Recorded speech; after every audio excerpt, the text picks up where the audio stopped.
एक समय की बात है। घने जंगलों से घिरा एक छोटा सा शांत गांव था। नाम था चंद्रपुर।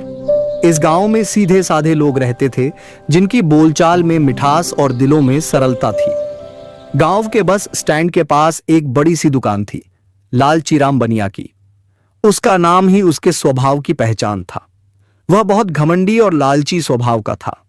पैसे के अलावा उसे दुनिया में कोई चीज दिखाई नहीं देती थी।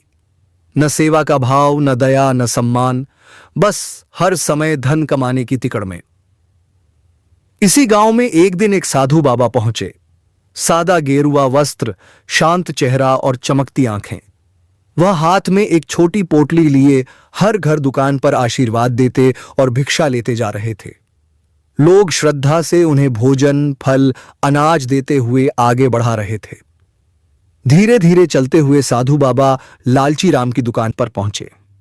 बेटा, कुछ दान मिले तो आगे बढ़ूं, साधु बाबा ने विनम्रता से कहा।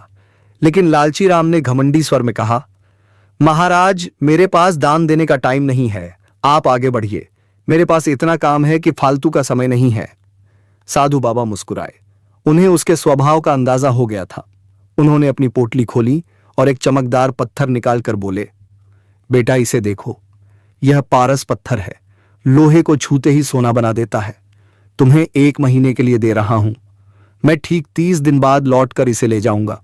चाहो तो इस दौरान जितना लोहा चाहे सोना बना लो, पर याद रखो, 1 महीना पूरा होते ही मैं इसे अवश्य ले जाऊंगा।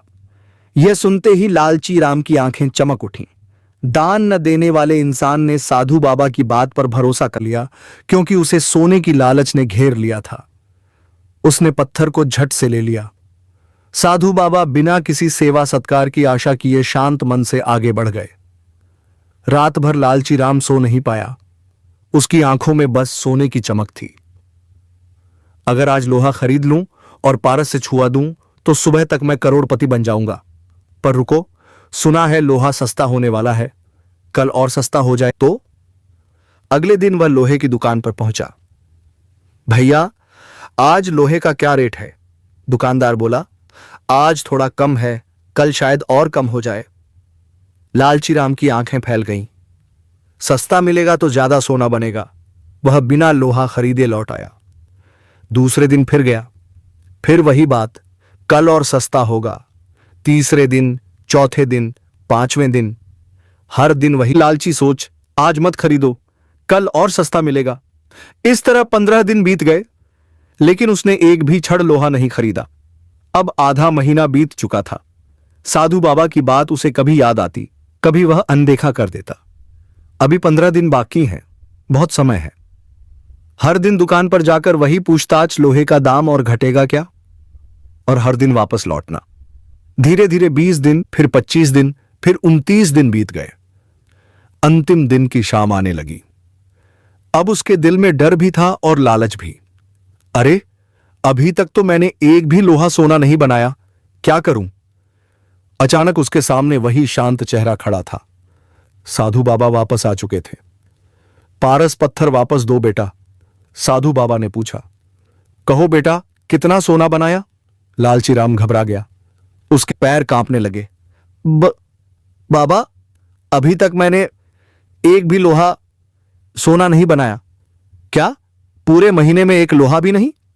साधु बाबा की आवाज में आश्चर्य था।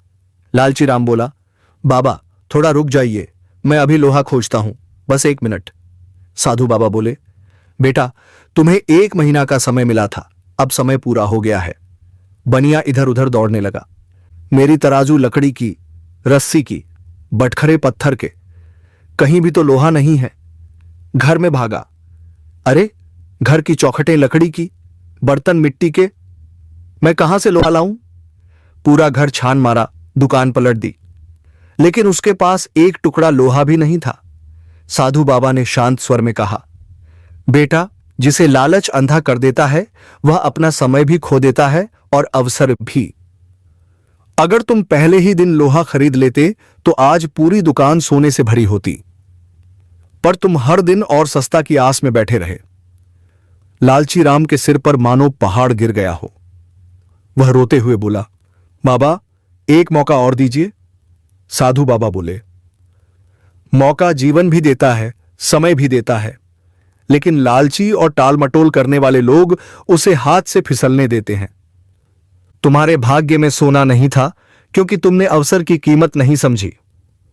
और इतना कहकर साधु बाबा ने पारस पत्थर वापस लिया और धीरे धीरे गांव से निकल गए। लालची राम बैठा रह गया, खाली दुकान, खाली हाथ और पछतावे का ढेर। उस रात उसने पहली बार सोचा, क्यों मैंने हर दिन इंतजार किया? क्यों मैं सिर्फ लोहे की कीमत घटने का इंतजार करता रहा? क्यों मैंने समय की कीमत नहीं समझी? लेकिन जो समय और अवसर वापस चला जाए वह फिर कभी नहीं मिलता।